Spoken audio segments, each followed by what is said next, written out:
All right, everyone. Hello, good morning, good afternoon, good evening, wherever you are in the world. Thank you so much for joining me. If you're on the Pacific Coast this early morning, Wednesday on Adobe Live, here for the Marshmello Be Kind Fan Video Challenge live stream. So my name is Jason Levine, and for the next 90 minutes, we're going to be together talking about this new challenge, this new contest that we just announced last week. I'm going to show you the landing page, give you all the details, show you how to access all of the assets, and then just show you a couple of different ways to get started kind of leveraging some of the content that Marshmello's team has provided for this challenge in Premiere Rush, in After Effects, and then if we have time at the end, also show you one other thing that you can use in Photoshop, as they've given you some pretty cool assets that you can, of course, leverage across all the applications. So, as always, thank you so much for joining. We're coming to you live on Behance, YouTube, Facebook, and of course, the chat is actually happening over at behance.net/Adobe Live. So if you want to get involved in the chat over the next 90 minutes, that is the chat that I will be monitoring. So I encourage you to go over to behance.net/Adobe Live, and that is the chat that I'll be monitoring. But before we go there, just a couple of quick hellos to everybody tuning in. Good morning, Robert, over on Facebook. Hey, Yaya, how is it going? All right, very nice to see you. Tim and Jennifer and David, great to see you as well. Okay, so just before we get started, a couple quick little housekeeping things here. So, of course, we've got a lot of content to cover today, and we've got, of course, a full program of content here on Adobe Live. So I'm with you for the next hour doing the Marshmello Fan Video Challenge. We've got Jesus up with the Photoshop Daily Creative Challenge at 9 a.m. My good friend Andre Laura will be doing photo retouching at 9:30. Then we've got Andrew doing the Illustrator Daily Creative Challenge, sensing a theme, at 11:30 here on Adobe Live. Stephanie will be back at noon for editorial design between noon and 2. 2 o'clock, we've got my good bud Howard Pinsky up with the Adobe XD DCC. That's the Daily Creative Challenge for XD. 2:30, the awesome Kyle Webster will be doing a draw along, and I highly recommend if you want to get into fresco or if you're just thinking about getting started with drawing on a tablet, on the iPad, Kyle is truly the one to inspire and show you how to do that. And then we'll wrap up the day with Voodoo Val and Brandon Gross doing a design off at 3 p.m. So a lot of stuff to cover today. You know, if you're trying to get inspired, trying to learn some new skills as we're all sort of working remotely now, this is the place to be. This is the community you want to be a part of, and we're so glad to have you. Now, one other thing. This challenge will run until June 3rd. I'll give you details in just a moment here. But I wanted to point out a new way that you can communicate and solicit feedback from not only we over here at Adobe, but also many of your video editing peers through a new specific Premiere Pro Discord that we set up just about 2 weeks ago when we started our first Premiere Pro Daily Creative Challenge. So here is the URL for that. bit.ly/PR Discord. We've already got, we're approaching 1,000 members in there. It's an amazing community, and I've been incredibly impressed with just how many responses and just how inviting everyone has been in there. I mean, you know, video communities, like all online communities, sometimes they can make you a little nervous. This Discord has been amazing. Everyone's been incredible. Everyone is here to inspire and to help each other and to, you know, ask questions about, you know, the industry and ask questions about career advice and then submit materials and showcase. So this Discord goes on even after the DCC has ended. So I want to invite you all again to join the Discord. I'll pull that URL up a couple of times throughout the stream, but really highly encourage you to go over there. All right, so one last little round of hellos before we get started. Cherise Addison, how's it going? The Perfect Creative Studio. Avijit Basak, nice to see you. Salient Film, okay. Very nice. Awesome. Love to have you here. Okay, I don't know why I'm not seeing my chat here on Behance. That's really strange. Okay, give me 1 second. I'm just not seeing it. Why is that? Odd. All right. In the meantime, let's move over to Premiere. Okay. All right, so actually, you know what? No, I take that back. We're going to start with some of the challenge details here so that you know what to do and where to go. Okay, so let's start here. If you go up to creativitytour.adobe.com, This will allow you to access the Marshmello official page, the landing page that we've made for this challenge. And this, again, will run through June 3rd. So you've got about three weeks or so to get this video together. And you can kind of read what this is all about here. Again, this new song just dropped last week or the week before. It's Marshmello and Halsey. It's a really great tune. The contest is open to residents of the US, UK, and Canada. So I apologize that it's not for everywhere in the world. These are the details. By the way, it's also worth pointing out, I didn't mention that. You may have noticed that behind me I always have my blue light silhouettes. We've got lots of lighting in here. But there's something a little unique today. Yes, I have my blue backlit Marshmello helmet behind me right there. So, getting in the spirit of the competition. Okay? All right, hold on one more second here. I don't know why. Why is this chat not coming up? Ugh. Okay, let me go. I'm going to go to the native app here and see if I can pull it up that way. Okay, so what can you win should you enter and be so lucky? Okay, well, you will see right here that the first grand prize here is $10,000 in cash. Yes, it could be you, okay? Along with that, inclusion in the official Marshmello Be Kind fan video, pretty sick. Autographed life-size Marshmello helmet. I wish that were autographed. It's not, but still cool.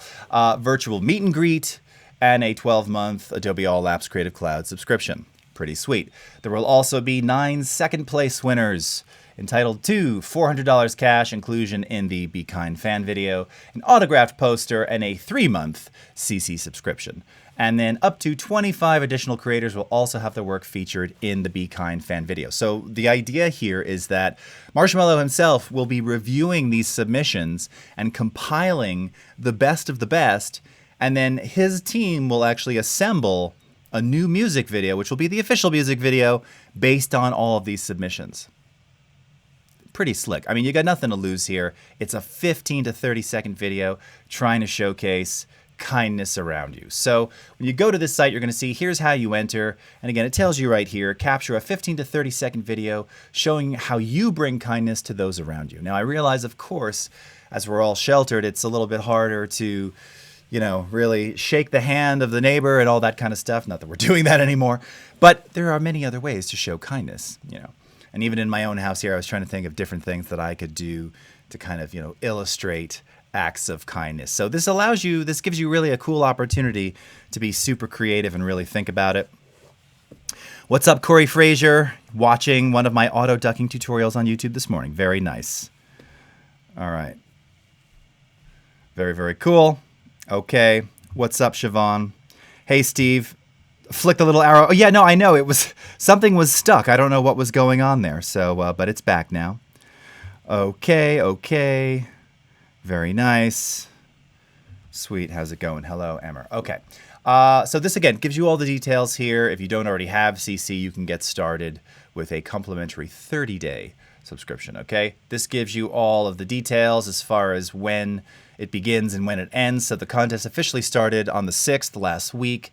It will close 5 p.m. Pacific time on June 3rd, and judging will begin on June 4th through the 11th. All right, so again, you've got your official rules here.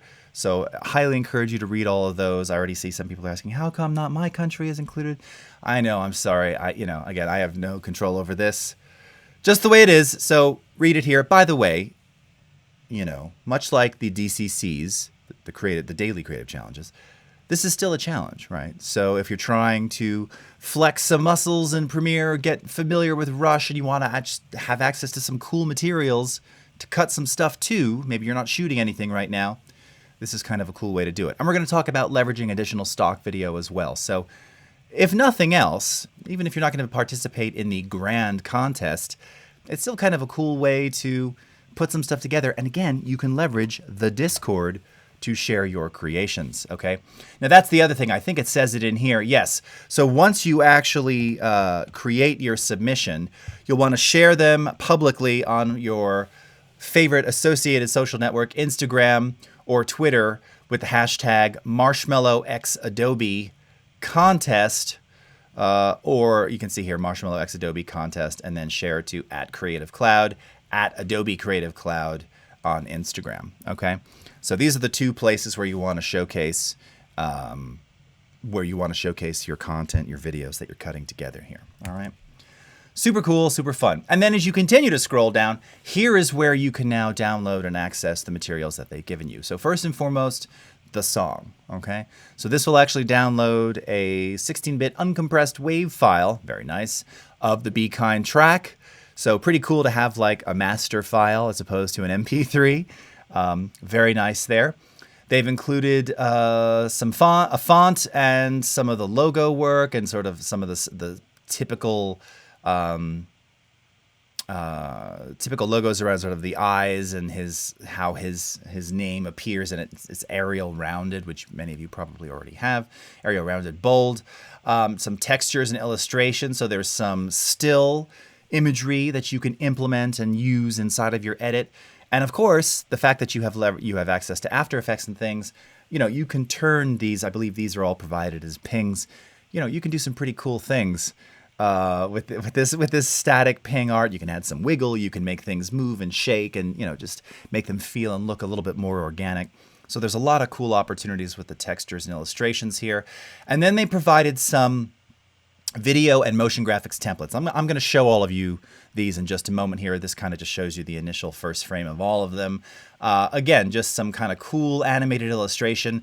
A lot of very 60s, 70s looking film style overlays. And while you see there's some floral summer, these are actual shots of film of flowers and things and some light leaks. The rest of them are actually more like they're overlays. They're meant to be used with blend modes. So I'm going to show you again, if you're not familiar with using blend modes in Premiere, how you might consider applying these. I mean, you can do it any way you want. You can also do it as simply as just adjusting opacity on a video clip inside of Premiere, and then you're basically blending things together. But you have more options inside the effects controls panel. So I'll show you that and show you how you might consider using these in Rush. And then at the bottom here, you can see there's 4 motion graphics templates. I will show you how to install those and then how to begin using those and editing those as well.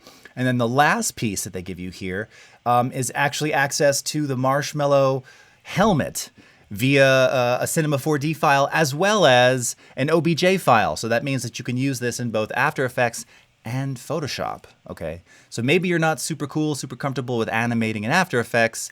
You can actually do the animation and then share that, export it as video and bring that into Premiere or Rush through Photoshop as well. So I'm going to show you both of those methods of importing those 3D objects. What's super cool about using the C4D object in After Effects is that, as many of you may not know or be familiar with, we actually have Cinema 4D Lite integrated into After Effects. So there's a very cool direct 3D pipeline. It's not dynamic link.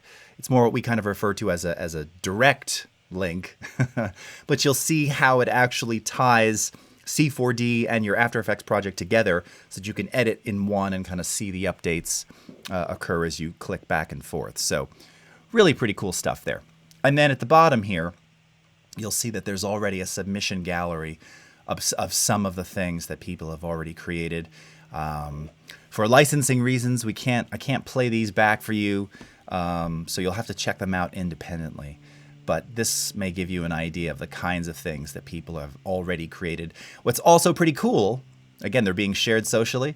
You can see that a lot of these have already been formatted for different screen sizes. We've got a combination of square, we've got some 16:9. This looks like the 4:5 that we're seeing a lot on Facebook.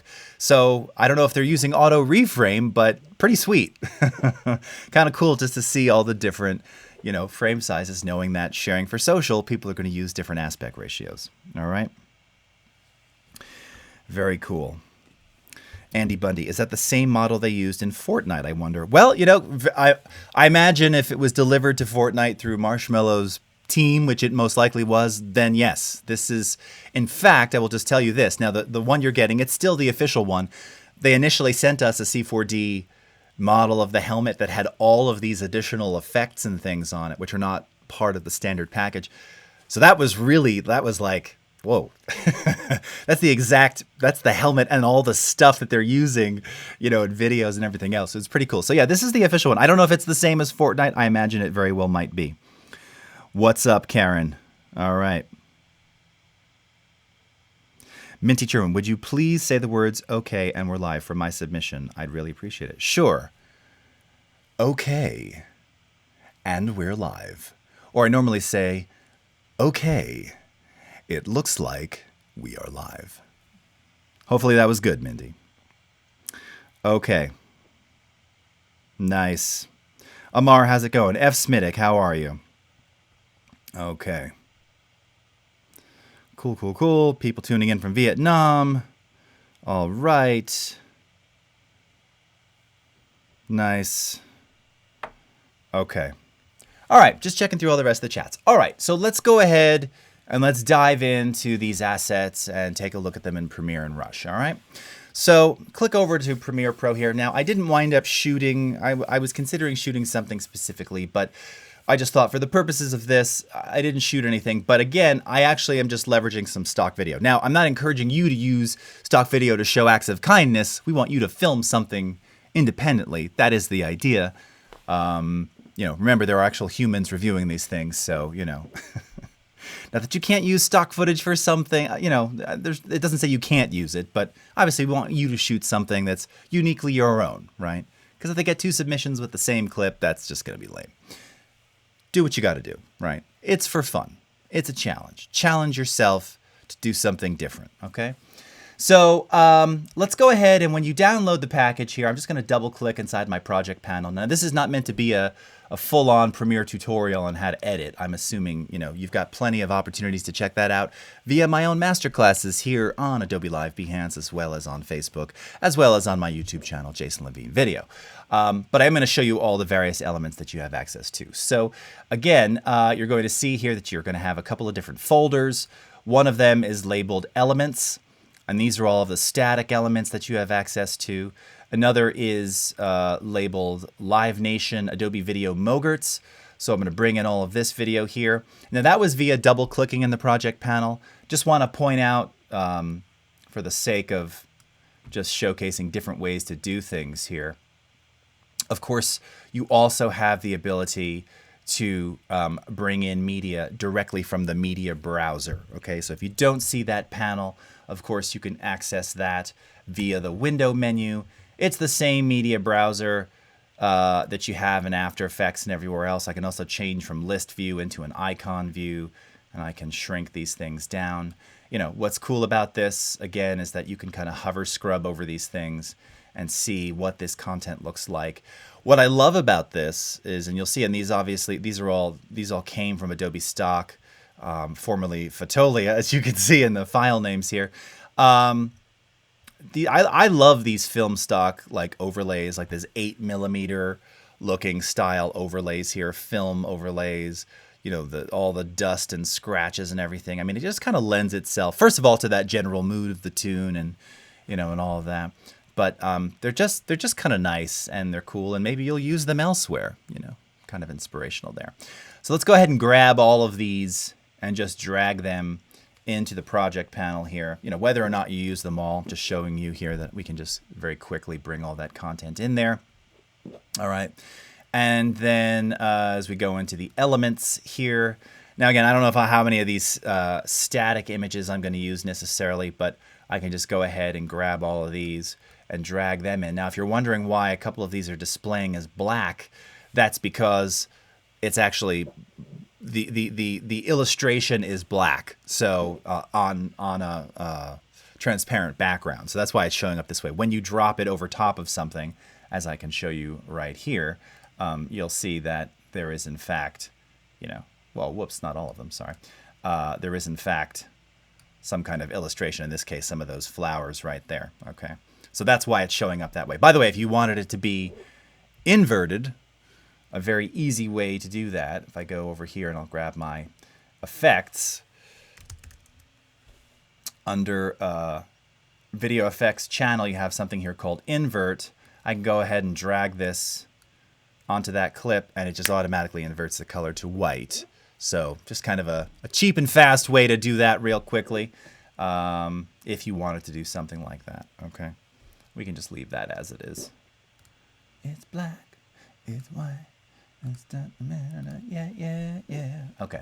And then the last part, of course, would be the song. Now, again, I can't play the commercial version of the song there. They did provide me, for the purpose of the stream, with an instrumental one. So I can't play. I'm not going to play too much of that. But as a starting point for your edit, I would recommend beginning your project by putting the audio into the timeline. Now, all of this content, I'm pretty sure it's all 1080p. Let me just verify here. I believe all of the supplied content is 1080. Yes, it is. Okay. And I don't know if they're all the same frame rate. I imagine they probably are. Oh, no, they're not. So here's one. This is 2997. This one's 24p, 24, 24, 297, 25. Okay. So you've got a couple of options here. Key is that all of the media here is 1920, 1080.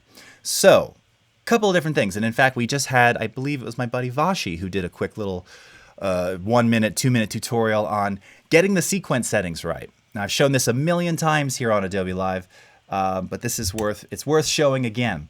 So a good way to ensure that your project settings are correct based on the footage that you're using. Now, of course, you can drag 4K into here. You can drag anything into here. Ultimately, you have to pick a frame size that you want to deliver as, and I would probably recommend 1080p standard full HD as the way to go. If you want to do it the easy way, you could simply start with one of these clips, doesn't matter which one, and you can simply right-click on it and choose New Sequence from Clip. Now, this would be what you would effectively do from your own footage, right? So let's say you shot something on the iPhone or whatever it is, and now you want to start making a sequence and start cutting it together. Import it into Premiere, choose New Sequence from Clip, and it will automatically build a sequence in that frame size, in that frame rate, and you're good to go. Now, as I mentioned, if you're shooting 4K and you're going to be bringing this other content in there, you're either going to have to scale this stuff up or scale your footage down. I would probably recommend scaling yours down and working in 1080. We're delivering these for social, so it doesn't need to be, the output doesn't need to be 4K, but do what you want. You could also scale these up. Now, if you're going to be combining frame sizes like that, and in fact, that flower graphic is a perfect example of something that we might need to rescale. So the actual size of this flower, because it's just it's a design image here, this is like 2K, it's practically 2K square, all right? So that's why it's getting cut off inside the view here. So one way that you can automatically scale your content down to fit the frame size of your video, or scale it up for that matter, if you simply right-click on your clip in the timeline here, you can choose Scale to Frame Size, and it'll do just that, okay? And the same goes for video. So let's say that you had, this was a 4K timeline and you brought in this 1080p video. Well, it's going to be smaller, right? It's going to occupy this much, center of the space. Choose Scale to Frame Size. It's going to fill the frame. Now, at a slight loss in quality, of course, because you're blowing pixels up, figuratively speaking. But that's up to you. Again, I would probably recommend, even if you're shooting 4K, cut it in 1080. Shrink stuff down, since if you're going to use these overlays, they're in 1080, all right? Cecilia, why is there an audio clip with that film grain? Is there audio in some of these? There may be, although I'm not seeing it here. Doesn't appear to have any audio attached to it. I see the... Yeah, it's just silent. So it was exported with audio, but it's silent here, so you can see that. Yeah, there's scared me there for a minute. All right. Cool illustration. Okay. Eric, how's it going? Yup.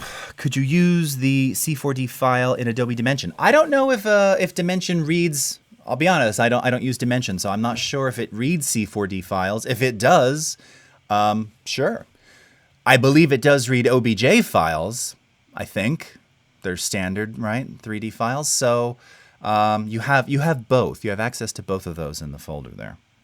Maybe Tim can answer that one. I'm not as familiar with Dimension. All right.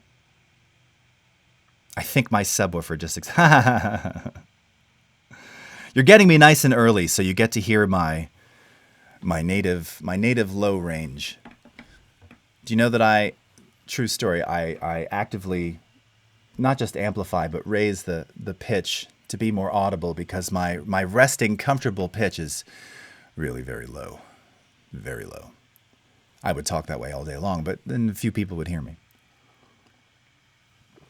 Okay, so right click, scale to frame size, right click, control click, new sequence from clip. Now, you also have the option of building a sequence natively, uniquely from the start, directly in the project panel here. So if we go down to the bottom of the project panel, let me scroll up so you can see it there. You'll see there's a new item button right here, okay? And under this new item, you have sequence, all right? Seldom show this because, again, this is kind of the old school way to do it, but it's just as effective.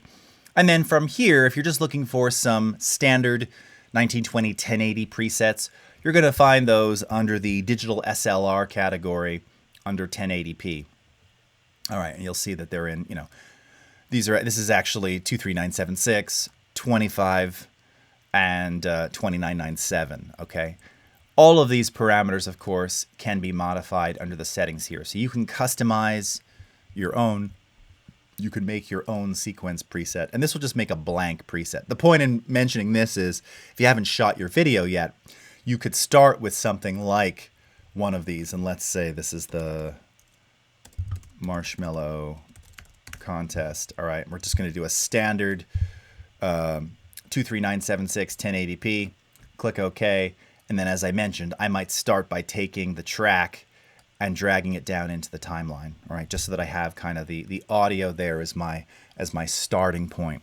Now remember, this needs to be a maximum of 30 seconds. This track is almost 3 minutes, so you're not going to use all of this. So it may behoove you to kind of play back and listen and find the bits that you want. And here I'll just play a couple seconds of this. If you haven't heard the song already, it's very cool, very Marshmello-y. Halsey's vocals sound great. By the way, side note, I don't know if anybody watched, and I'm not really a Disney song fan, to be honest. There's a few. I love probably the most recent Disney movie that is an absolute all-time fave, top 10 for sure, Princess and the Frog. And they did a performance of one of them the other night in one of these Disney sing-along things. People from home kind of singing and inspiring others. But Halsey was on there, and I'm forgetting off the top of my head which song she did. It was awesome. Oh my God, it was so good. So good. Whole new level of love and respect for Halsey. I liked her anyway, but this was particularly good. And again, not even a huge Disney song fan. Anyway, here's a couple seconds of the track.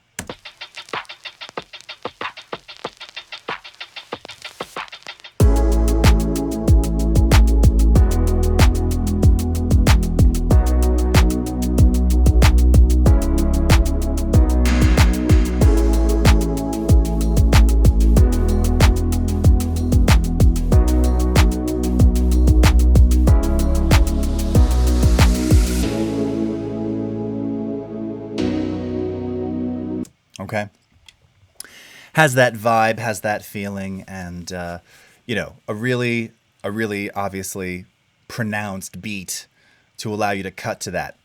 Actually works very well, ties in very nicely into one of the challenges as part of the DCC from 2 weeks ago, cutting to the beat. So, lots of different ways to do that. I showed you how to do it via the Creative Challenge with this function here called Automate to Sequence using markers. Right, so you can go back to those there in the archive here on Adobe Live on Behance. You can find, I think it was DCC Challenge Day 4, cut to the beat. Very cool and really easy. And again, you can just get your footage ready, set in and out points, run this Automate to Sequence, and it'll just do it for you. Or, because this track, that's the nice thing is when you're using. When you're drum programming, I mean, it's the same, of course, if you're playing it, but, with drum samples, the attacks are just so obvious. So whether you're cutting against this little beginning kind of percussive intro, hold on, I can't hear it. I got to be able to monitor myself here.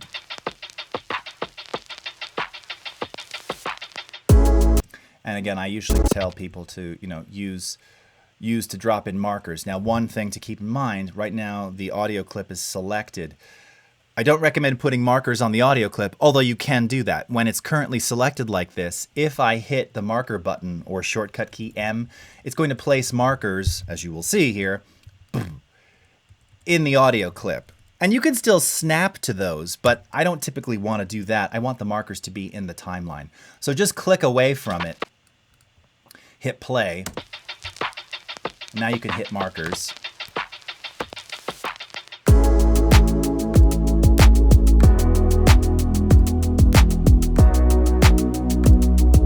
All right, and now you can see that I've placed these markers, you know, at the subsequent attacks. I'll probably have to zoom back out here so you can see that a little bit easier, like this, okay? And these are approximate, of course. There's a slight delay when I'm putting those in there, but this will kind of get you into the range of where you want to be. You can, of course, you know, move these around, adjust them based on cursor position. It's really very easy, okay? And then you can start cutting your video in that way, all right? So again, so let's go back to this original one that I had here with my stock, Adobe stock content, all right? And I'm not even gonna do an edit on this. I'm just gonna drag this in like that, okay? Checking the questions here. Samuel, glad you're here too. Emmercar, yep, day 4, yes. And thank you again for all of your participation. All right.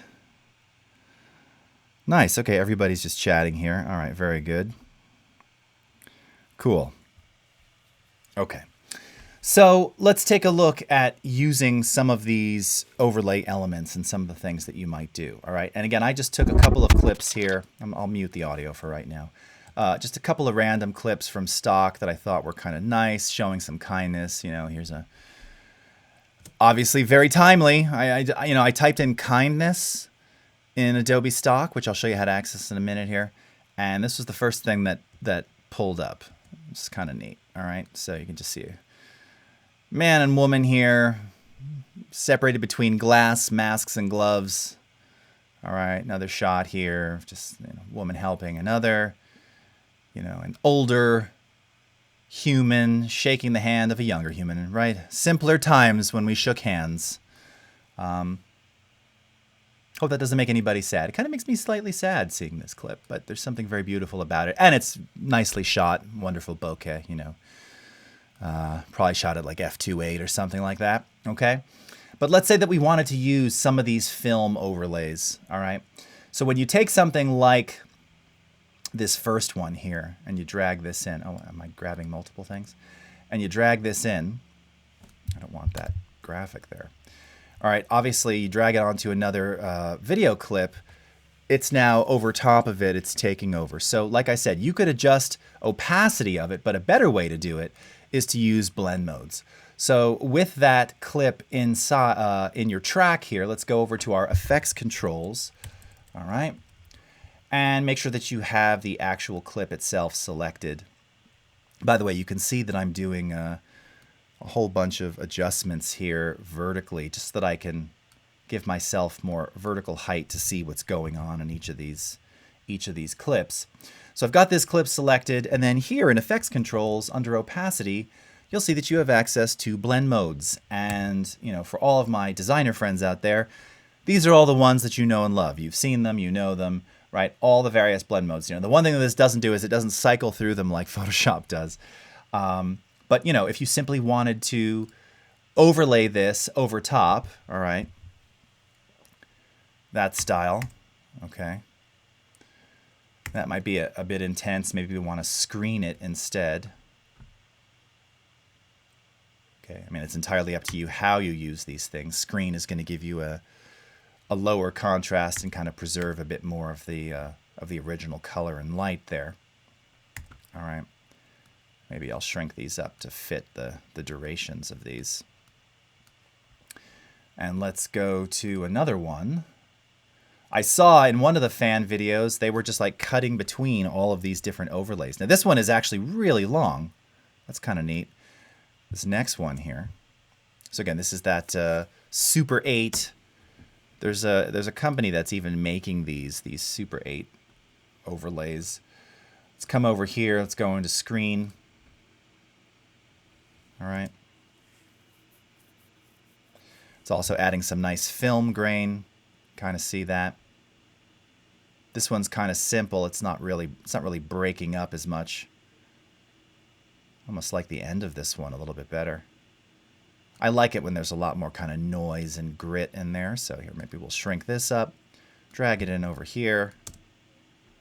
Again, if we were cutting these to the beat, you know, these would look a little bit different. It's got some just nice film noise, grain, grit, light leaking.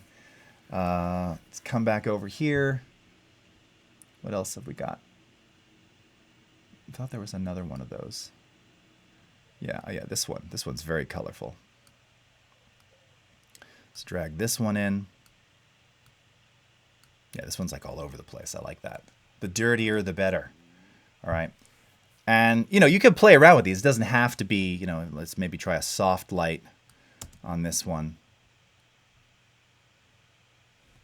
Whether or not that works, that's up to you, right? But that's one way to use those, okay?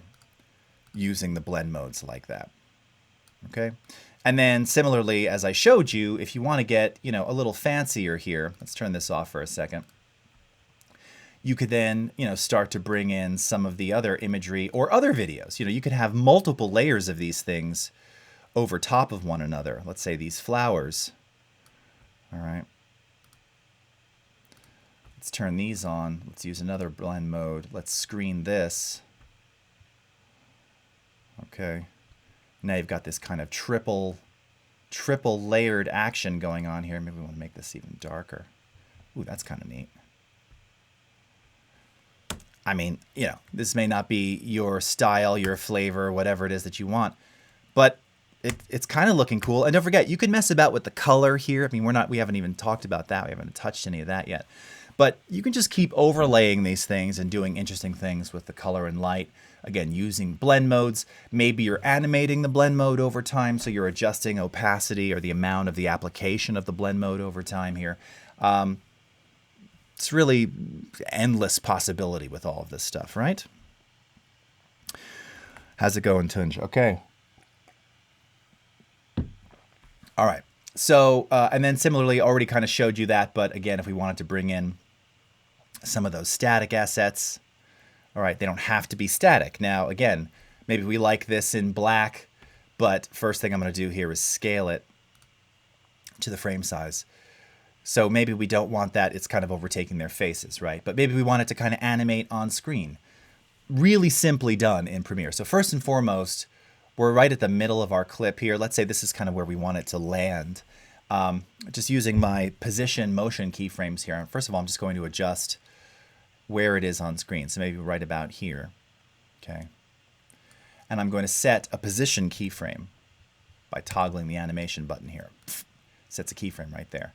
And then I'm going to move back to the beginning of this clip, and let's drag this entirely off screen. All right, like that, so that it kind of emerges. Again, super cheesy motion there, I get it. But the point is, you can animate this, you know, and bring these things on and then rotate them and tweak them. And again, in After Effects, you can do even more here. You can add little wiggles. You can add all kinds of expressions and effects to this to make these flowers look even more alive. I saw one submission where they very clearly, it's almost like they did this exact same process, but they cut up the flowers, the flower image here, into multiple clips, and then spaced the positioning so it almost looked like a stop motion effect. Now there's other ways to do that. Again, this is just the most simple animating position that you can do here. But just to give these things a little bit of life. It doesn't quite work in this shot. You get the idea, okay? And all of this kind of ideally timed against the audio, against the music, all right? Checking over here to see if we've got any more questions, because I think we need to move over to Rush. Hold on, I'm just going to bounce. Let me switch my camera just for a second here. It's going to bounce over to YouTube as well. Ryan Weissner, yes, in the Cut to the Beat class, I was going to tell you where you could find all of the loops. Yes, so in Audition, under the Help menu, the help menu in Audition, there you'll see something that says download loop content or audio content. It says download something content in the help menu. That's where to do it. It's right there. MDS, love the film overlays. Nice. Philip from Dallas, how are you? Majed, hello. All right, Saurabh, CLS Photography. Namaste, top of the world. Anurag, hello. Nayam Saini. All right. Yaya, oh, nice, you're in London. Very cool. Okay. Samson from Ghana. Jan Lei. Great to see you all. Mario from Poland. All right. Very cool. Hello, Luis. Hussein, hello. Eric Lundblad. Are there any deep purple filters? Love you too, brother. Was just talking about you yesterday with an old friend of ours. How the heck are you? Okay. That was very nice. That was a nice surprise. Jurgen from Alabama. Ray from Jamaica. Michael Westcott. What's going on? Okay. Sandy Chu. Hi. Rafael from Colombia. Marius. Rogelio from Mexico. And Robert. Okay. That's it. All right. Let's go back to the screen. All right. So let's move over to... Rush. Oh, actually, just two more things in Premiere. We've got another 40 minutes or so. I forgot. Motion graphics templates. Right. It's live. I'm not gonna lie to you. I forget too. I'm normally up at 4:30, so this isn't early for me, but I don't normally stream this early, so stream brain, different kind of brain. All right, so you will have noticed that they enclosed a couple of .mogrt files in there. Mogurts, for those of you unfamiliar, stands for Motion Graphics Templates. These are pre-created animated templates, usually some kind of text animation or transitional animation that you can either build in Premiere or After Effects. All of these, in the case that they provided, have been built in Premiere. And it's just another way to very quickly add, titles or things to your videos. So in the folder that they've provided, there is a folder in there, again, Live Nation Adobe Video Mogurts, and you'll see these .mogrt files. Now, the reason why they're grayed out here is because you don't import them via file import or double-clicking in the project panel. You actually have to import them into the Essential Graphics panel. The Essential Graphics panel is where we not only house all of the pre-installed motion graphics templates, this is also where you have access to seeing any Mogurts that you've saved in any CC libraries. Again, CC libraries where you can access video and colors and swatches and all these other things in other Adobe apps. Well, you've got a lot of flexibility with video as well. I've created a specific Marshmello folder here. This is also where you can access Adobe stock, so you can search and find additional motion graphics templates and lots of free ones, and we'll do that in just a sec. This is where you're going to install them. Now, if you don't see this panel, again, we do have a specific graphics workspace, and that panel will most likely be docked along the right, as you just saw, or you can independently open it here under the window menu like that, okay? So if you're wanting to import those Mogurts, all the way at the bottom of the Essential Graphics panel is this little plus button here, Install Motion Graphics Template, all right? Right there at the bottom. So when you click on that, you'll then navigate to your folder, and then as you see now, all of these Mogurts become highlighted, become available to you. Now you have to install them one by one. We don't allow multiples at a time. I believe that's already a feature request. So that's how you do it, though. And then you'll click on the ones you want to bring in and you import them. And this is what they all look like. So very simply, these are just very easy to use. These are very social styled Mogurts. So here, if I just go to this first one right here, emerging square outline title. Now, by the way, if you hover over them, as you see I'm doing right here, it's going to show you the animation that is inside, okay? There's also a little info button here. If you click on that, it's going to tell you, how long it is, what font it uses. Now, here's the really cool thing. All of these, of course, were created with Adobe fonts, formerly Typekit fonts. So what that means to you as an editor is no matter what, all of these can be displayed properly because with Adobe fonts, even if you don't have it installed, it will automatically synchronize and license that font for you upon importing this motion graphics template. And there were no longer font limits inside of Premiere, After Effects, Photoshop anymore. It used to be, I think, 100 fonts. Now it's you can install and license as many as you want. There's over 17,000 available to you. So you'll see here that actually a couple of these Mogurts, when you see this icon, this just means that I don't have the font installed. But if I bring this in, it will automatically install the font for me. One of the many brilliant things about using motion graphics templates in Premiere. So let's go ahead and take this one, because maybe I want this to be, you know, like my intro, right? So I'm going to take this title, I'm going to drag it into a video track here. Again, I'm sorry I'm all squished up. Everything is kind of tight, but this is just my resolution for the stream, all right? And if I scrub over this, I'm just going to turn the overlay off of here for a second. All right. And let me go ahead and select that motion graphics template. When you select the template, now this is showing you, I mean, this couldn't be any more simple, right? It's text and it's a box outline. And in the Essential Graphics panel, again, I'm not going to give you a tutorial here, but what you're building here is a layer stack. This is basically like the Photoshop layer panel where you're assembling text, graphics, and imagery as well if you want, including even additional video. You'll even see that here there's a new layer button, so you can import or create right from here text, vertical text, shapes, or import files like PSDs and choose the layers you want, or import, you know, JPEGs, even import movie files, MP4s, directly into the Essential Graphics panel here. So, you know, if I wanted to, again, modify the text, I could just type in "be kind."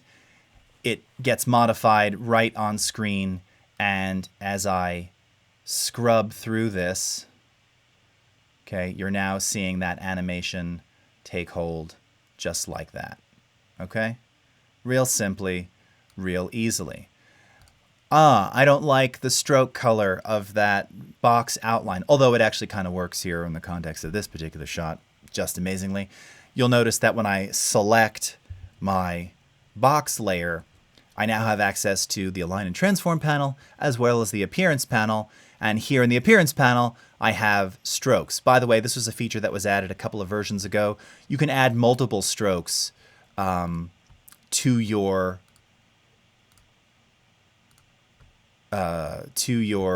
graphics here. So again, we can kind of create something a little bit different if we want to take this existing Mogurt and just kind of give it something else. By the way, if you're looking at this going, that's not what he's doing. I'm not a designer, yo, so I'm not saying that what I'm doing is good. What you're doing will likely be better, but I don't know, these three colors kind of look good to me. All right, I've now added 2 additional strokes, and you'll see that all of that just animates exactly as it should, real easily, real nicely, okay? And you can add additional fades if there's not, doesn't look like there's actually a start fade on this. It starts with the box on screen, which is odd. So again, you can add a fade to that or just place it, you know, a couple seconds later in the track here. So it comes on like that, okay? And then it animates off, even with a nice little opacity change. Now, what's cool about this is if you go into effects controls, all right, here, because this was created in Premiere, you now have access, as you can see, to all of the keyframes of the animation that have been used. So if you wanted it to be faster, slower, you want to add additional types of animation going on here, all of this can be edited right here inside the effects panel. Here's the shape, the box outline, and what are we animating on that? We're animating position, we're animating scale, and we're animating opacity. Okay, these gray areas that you see on the left and right, this means that this template is a responsive template, meaning that it will preserve the animation of those sections in gray. How do you determine the animation preservation range? You do that here where you can see responsive design time. So for the intro animation, it will always preserve 2 seconds and 3 frames of how that graphic comes on screen. And then for the outro duration, 1 second, 20 frames. So what that means is that you can elongate, you can stretch this template out longer or shorter, but you can see here these ranges don't ever change, okay?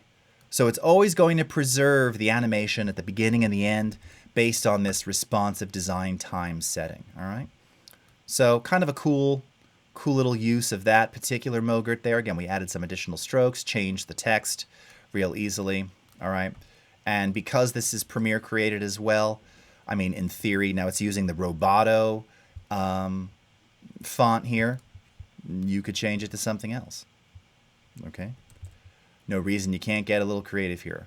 If you're going to use that Arial round bolded font for Marshmello, I would recommend using that in his font. That's his look, that's his style, that's why they gave you that.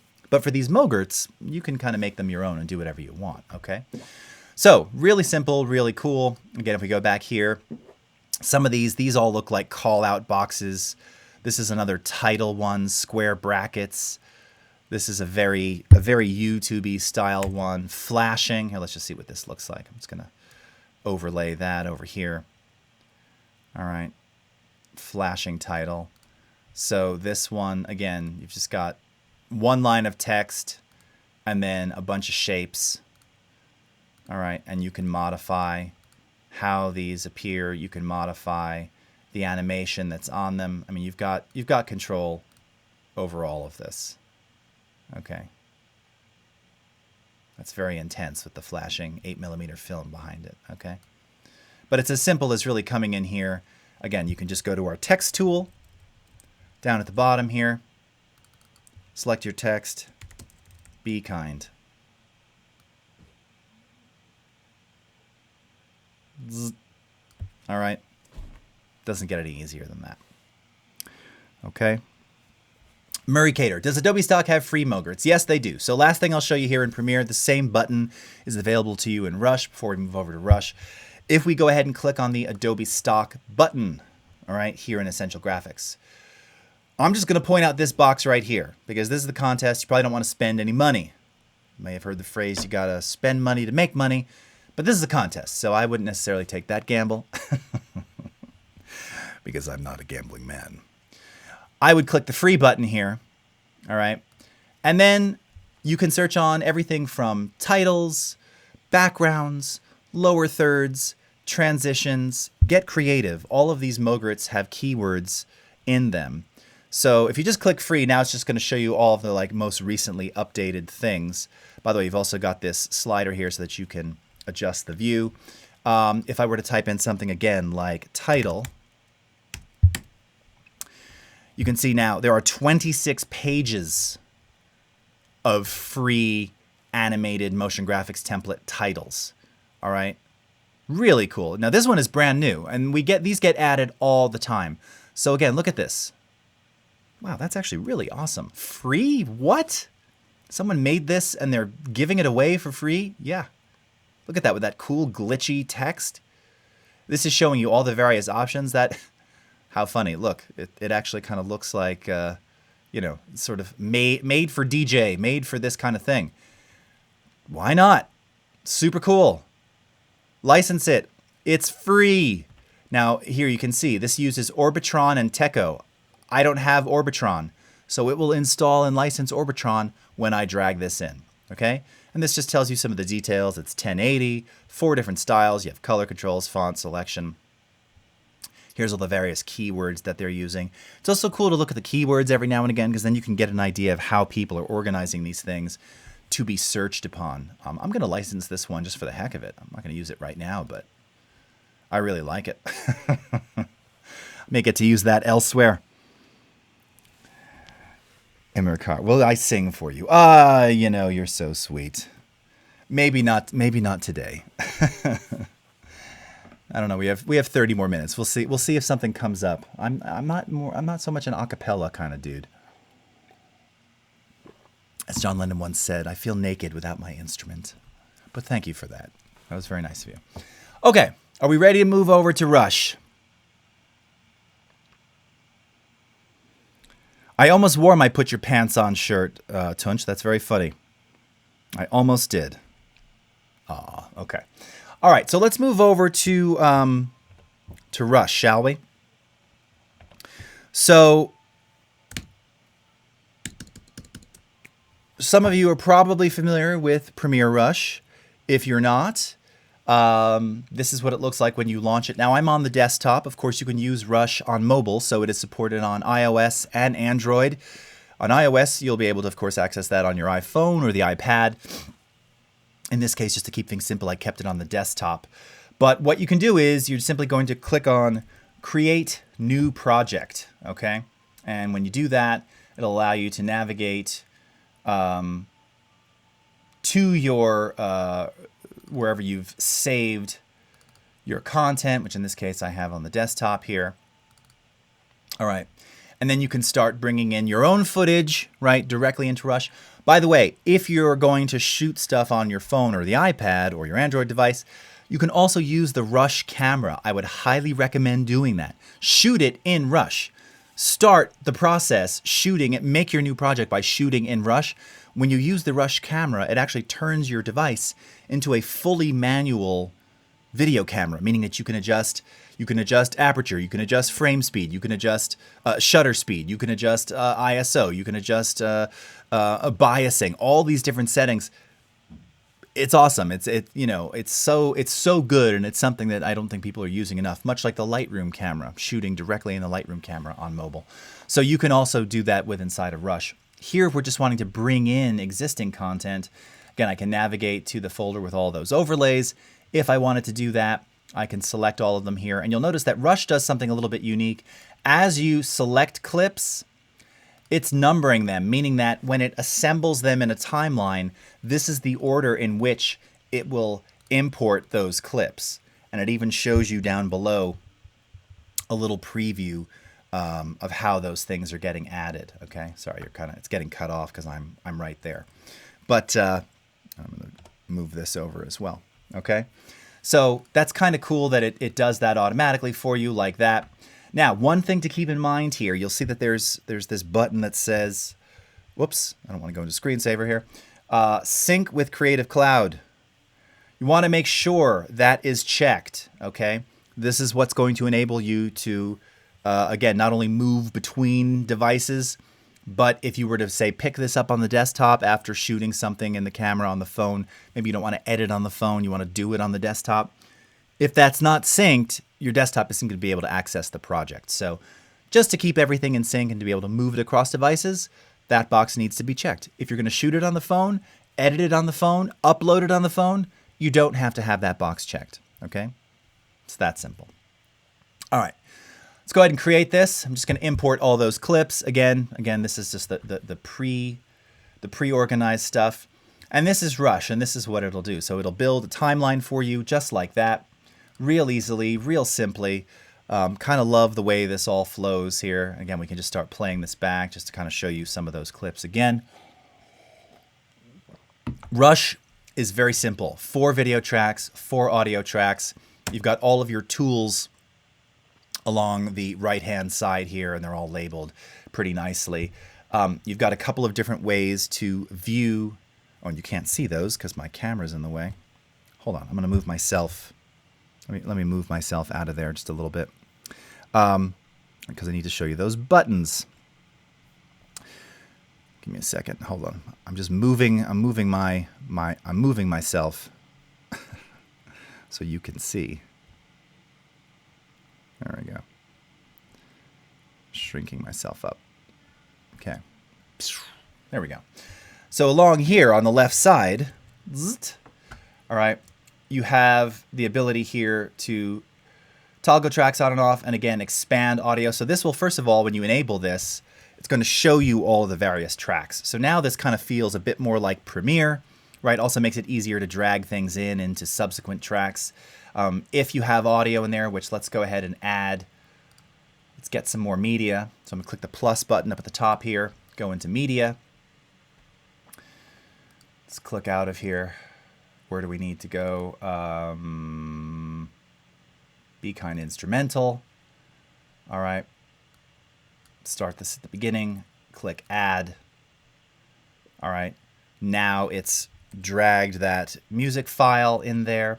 And by the way, not going to get into this. You can check out again some Rush tutorials, but you'll see that it automatically detects this as music. The reason for that is if you were to have any talking in there, which again would be hard with singing. But we can do something called an auto duck. Well, it'll automatically drop the level of music and allow the dialogue to pop through. Doubtful you'll have dialogue in there, but that's why it's auto-detected this is music. As mentioning, you can also expand the audio track so that you can just see a little bit better. Again, this is good for like cutting to the beat. Real simple, real easy. Again, every time you want to import media, just click the plus button here and navigate to where you want to go. You could also record voiceover if you want. You can also add titles and text directly from right here. But of course, you also have access to motion graphics templates. So first of all, at the top here, if we go up to titles, this is where you can access all of those, all right? So when you click on the titles panel, again, this kind of looks like the Essential Graphics panel in Premiere, right? First of all, you can see all of the default ones that are installed. You have access, if you have any CC libraries, to all of your CC libraries. So if I went to Marshmello, here are those same motion graphics templates that we just saw. And again, if I want to drag this in and bring this into my project, I do that. I just drag it right from the titles panel into Rush, play it back, and there's that same animated title that we just saw. Again, with it selected, I go into Edit, and you have all the same options here. This is exactly the same. It's exactly the same to edit this as it was in Premiere Pro. All right, simple, easy, no different. You'll also notice that just like in Premiere, more titles. So if you're looking for something else, you can search on additional ones, and you're actually going to find a slightly different and unique set populated here because these were not only made specifically for Rush, but Rush currently only supports Premiere created Mogurts. So you're just going to see some different things populate up at the top of the list there. Again, get some more inspiration to use different types of graphics. Okay. So Tunja's asking, oh yes, about fading in audio. So that's actually a great question here. So just like with video, you do of course have the ability to cross-dissolve, cross-fade. Now, the only slightly confusing thing here is that under transitions, the same cross-dissolve is used for audio as it is for video. It's a little confusing. So if I wanted to cross-dissolve the video, fade in, i.e. fade in, I can do just that by dragging it over top of the clip. All right. Oh, actually, I placed it between clips here, not at the beginning. So you can do that just like this, okay? And then if I were to zoom in using my plus keys here, all right, you can see that I can adjust the duration of that fade in. So it's very much like Premiere. Similarly, if I take that cross dissolve and I drag it on my audio clip, same thing, all right? So it fades in the audio. I can adjust the fade in just like that, okay? Not as intuitive because you're going, well, you don't cross-dissolve audio, so where's the audio fade? It's that one, okay? So sorry for that. I know that is a little confusing. I've heard that more than once. All right, you've got your color presets here. Worth pointing out that, of course, you can just, by selecting a clip, you can start clicking on these color presets and it will adjust the color. Ooh, that bleach one looks cool. Very quickly. But of course, we give you full editability, go into edit, and now you have the same basic controls, including some of the advanced controls from the Premiere Pro Lumetri panel right here in Rush. So again, we can adjust exposure, we can adjust temperature, shadow, highlight, add some faded film aesthetic, add some vignetting here. A lot of the same controls that you have in Premiere supported right here in Rush as well. Okay, you've also got speed. So if you want to slow down or speed up clips, you can access that here. Again, some of your audio mixing capabilities, it will automatically give you based on the type of audio clip that you have imported, different things that you can do. In this case, auto volume, auto duck. You know, you can just do some basic adjustments to clip volume. What's nice about this is that as you adjust volume, take a look at the waveform here. Notice that as I do that dynamically, it adjusts on screen dynamically. So pretty cool. I just like that it's, again, in terms of like UI, UX, it just makes sense. I'm dropping the volume and I'm physically seeing the waveform drop down before my eyes. So really nice. And then lastly here, there are some transform controls, to do basic things like cropping and rotating. Again, positioning, opacity. So I mentioned in the case of this here, We don't have blend modes yet, but if you're going to have multiple layers of video, like let's just say I wanted to pick this up and drag this over top, I could take this one and adjust the opacity here so that that one is bleeding onto the one below, and similarly do the same thing with this film overlay, right? So take this, drag this into position here, adjust the opacity on that. Okay, so now you kind of have all of these videos playing simultaneously. That would be the way that you would kind of achieve that here in Rush. Now, it's worth pointing out that Premiere Pro can open Premiere Rush projects. So if I just were to click back to Premiere real quickly, here I'm going to save this. All right. I don't know if I'm going to see, if I close all projects, will it go back to the, yes, the welcome screen. Okay. So you'll see right here from your welcome screen, open Premiere Rush project. So this is really cool because, again, if you're assembling this on your phone and you have sync enabled, shoot it, do a basic little cut, throw in some stuff. You know, for me, I don't like editing on the phone. It's just too small for me. It's just too small. There's nothing wrong with it. It's too little. I don't want to know. So I'll do it here, or Rush Desktop. Point is, you have a little more control and more things you can do in Premiere. So this is how you would open up those Rush projects, okay? Really simple, really easy. By the way, sharing in Rush, and I'll show this on the Premiere side too, and then we're going to show After Effects, and then we're done. When you've done your edit, you've done your thing, you've been kind, go up to Share up at the top here, okay? And Rush makes it real simple, okay? It's automatically going to detect, again, the frame size, frame rate of your video, and it's going to pick the best preset for that delivery, all right? You can see here, resolution, it already detected, it knows it's 1080p, so that's what it's exporting at 2997, stereo, high quality. You know, you have additional presets here. You can see there's a 1080, a 4K, 720p. It's going to auto detect and do that for you. Now, when you click export, okay, this is, here, I'll just do this real quickly.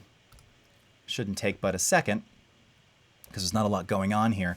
When you do that, on mobile especially, then you'll have the option. I can't remember what it does on the desktop. I'm doing this really so I can see it. But when you do it on mobile, it'll give you the option then to automatically upload this to YouTube, to Facebook, to Behance, to Instagram. So you can do your publishing direct. Okay, so desktop here, yeah, it's just going to the Finder. You're still going to use the share command on mobile. The difference is it's going to allow you to go, oh, publish this to my Instagram, publish this to my YouTube really quickly. Doesn't get any easier than that. So I highly recommend, oh, duh, I'm so stupid. It's right here. Oh my God. Morning Brain, it's all right here on the left. I know this. I've used this app before. All right, so if I wanted it to go to my Instagram, I would enable this, and then of course you have to log in, authenticate, do your thing. Okay, now on the desktop you see it says you've got to save it and share it from the app on your phone. When you're on the phone, it's direct. Kind of nice. Same with Facebook, same with YouTube, same with Behance, okay? So really, actually on the desktop, that button is kind of meaningless because you got to put it on the phone anyway. On mobile, you can do it directly, okay? Very, very simple. All right, so check out some questions here. All right. Nice. Let's see. Okay, I see everybody's asking about limitations here. Yeah, so Rush, Rush, it's 4 video tracks, 4 audio tracks. That is the limitation of that. If you want more, you can go into Premiere Pro, or you could render it and then bring in your render and then add more. But if you're needing more than 4, you'd either have to render pieces together or go into Premiere Pro, okay? Nice. All right. Any more questions here? Just checking.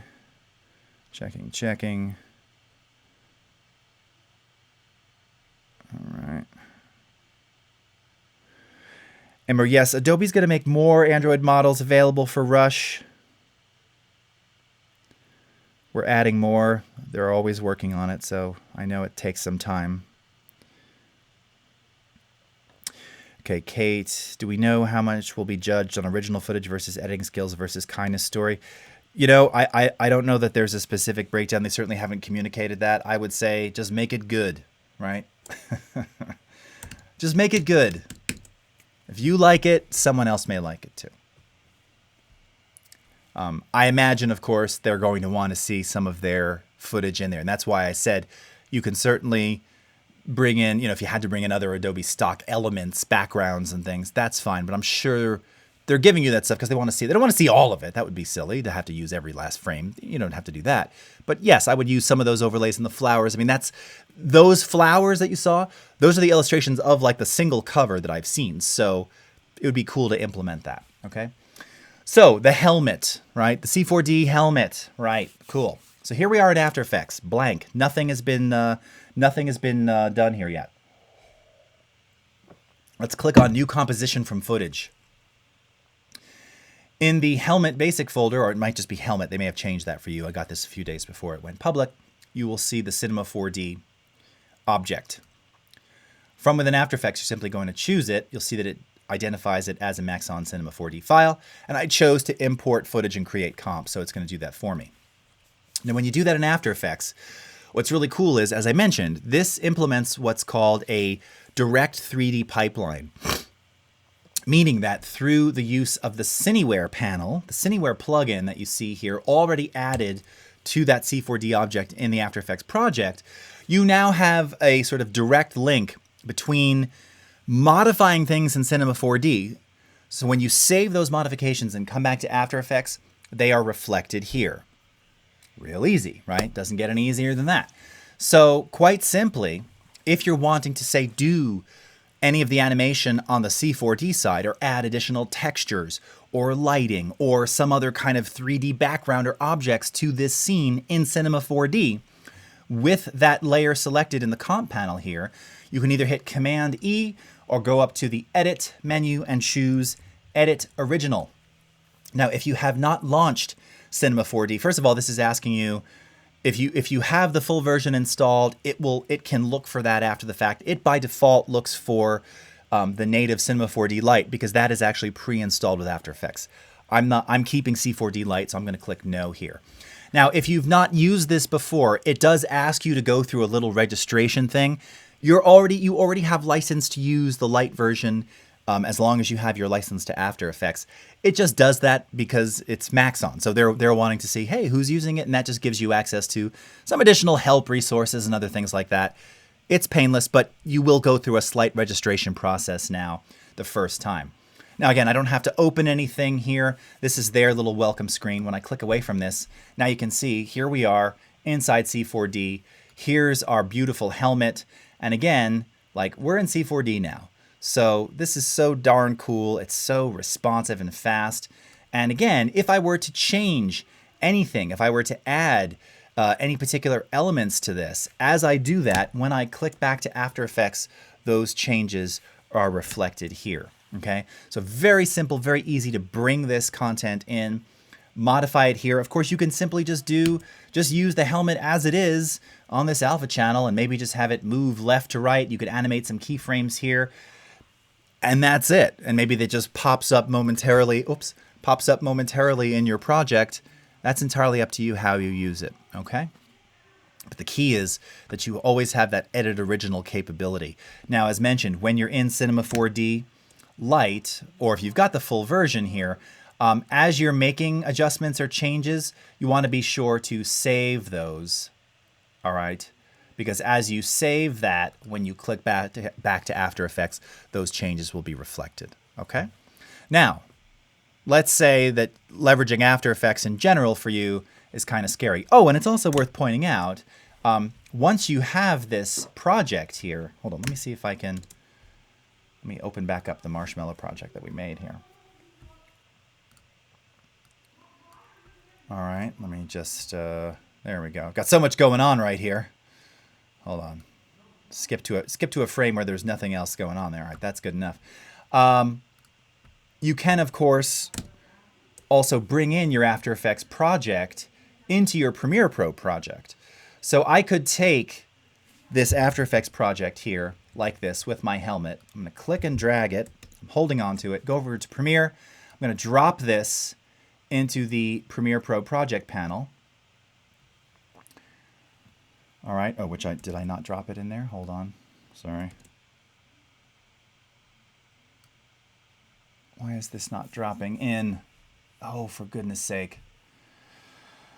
Okay, I'm not going to worry about this right now. Oh, because I didn't save the project yet. That would help. All right, let me go ahead and save this real quickly.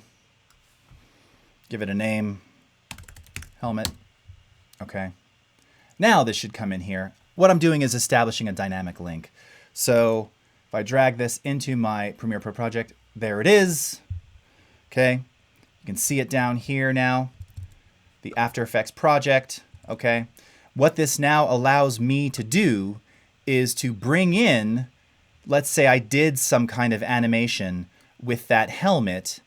Now you can see I have the After Effects project with the helmet here living inside of my Premiere project. So again, anything that I do to that, okay, and I don't know that this is going to work using these effects because this is 3D, but I wonder. Yeah, blue wash. Oh, it did actually. So I just added a color filter on here. So just to kind of show you that these are live and integrated. I don't even need to save that. When I click back over to Premiere and give it a second here, there it is. My changes are reflected. Okay. Now again, I could do all of my animation on the After Effects side, or very simply, I could take this whole After Effects project. Now it's going to treat this as if it were a video layer. And, you know, I could theoretically animate this thing in and out and rotate and add effects and do all the things that I would do to a video in Premiere to this After Effects project. So think about that. What's so cool. You've got After Effects where you have this object live linked into Cinema 4D. So I change something here, I change something here, and it's all reflected here. What? Yes. That may be a bit confusing if you've never seen this before, but this is just one way to show you how all of these things are integrated together. Super, super cool. Tunch, your RAM has just fainted after seeing that. Yes, 64 gigs helps. All right. All right, just looking here. Very cool, says Steve. Nice, Cecilia. Okay. All right.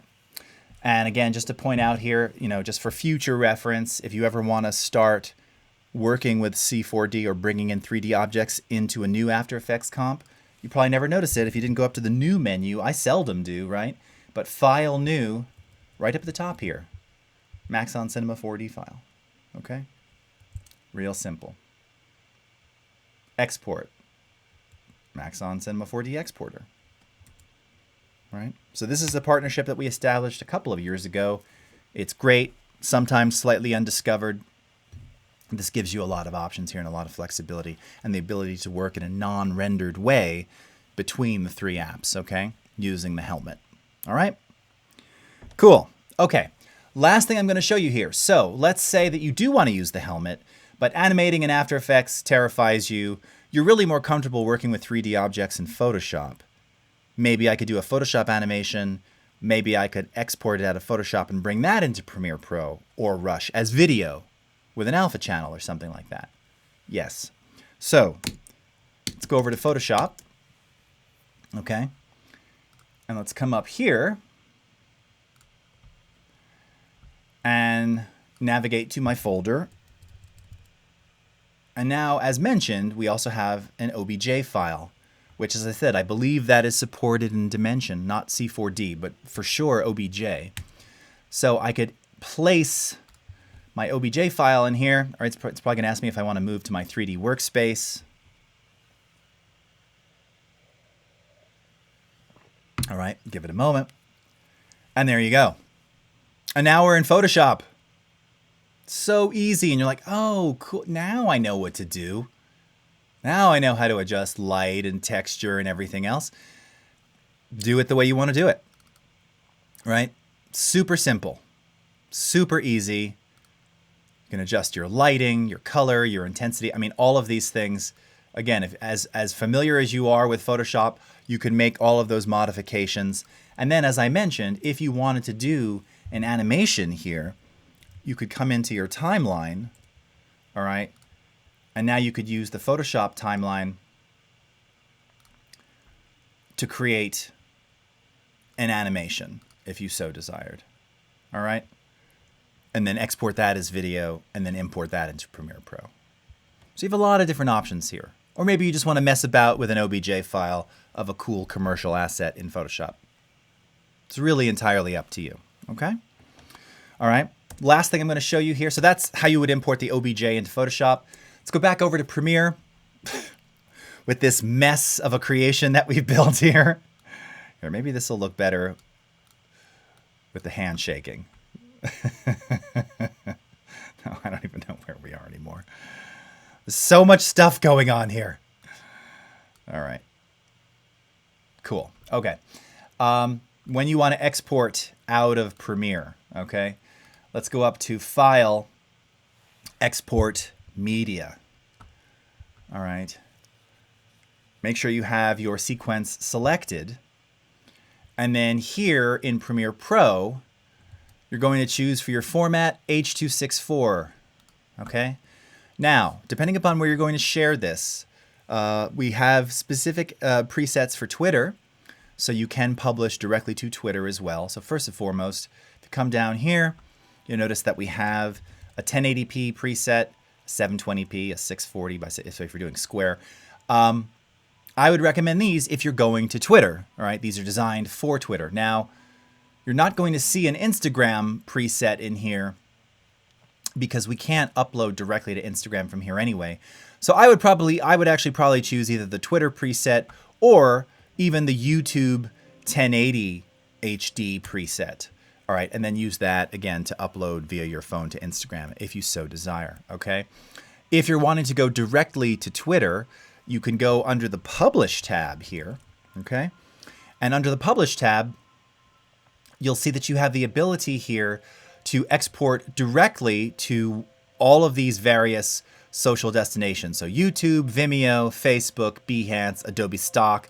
All right. So you would click on Twitter here, twirl this down. You would sign in, authenticate Premiere Pro, and then you can upload simultaneously after it exports. So you don't have to do a separate upload to get that content to Twitter, which is really, really cool. All right.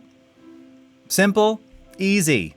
Be kind, friends. That is the name of the challenge. That is what we're talking about today. You've got until June 3rd to get your submissions ready and uploaded. We'll be judging beginning on June 4th. I don't know. Actually, I'm sure there's some Adobe people involved as well as Marshmello's team. So kind of exciting. And then they will announce the winners sometime after June 12th. So again, we've got a lot of stuff coming up today. We've got the Photoshop Daily Creative Challenge coming up next. So thank you so much. Thank you, Siobhan. Thank you, Murray. Murray, can you publish directly to Vimeo if you have an account? Yes, you can publish there as well. Again, that's not one of the places where they're checking hashtags. So if you're going to share it there and embed it in a tweet, just make sure you use the appropriate hashtags. But yes, you can publish directly to Vimeo as well. All right, Sarah Tamburo, crazy, nice. F. Smitic. All right, very, very cool. Alberto, 64 gigs. Yes, indeed. Okay.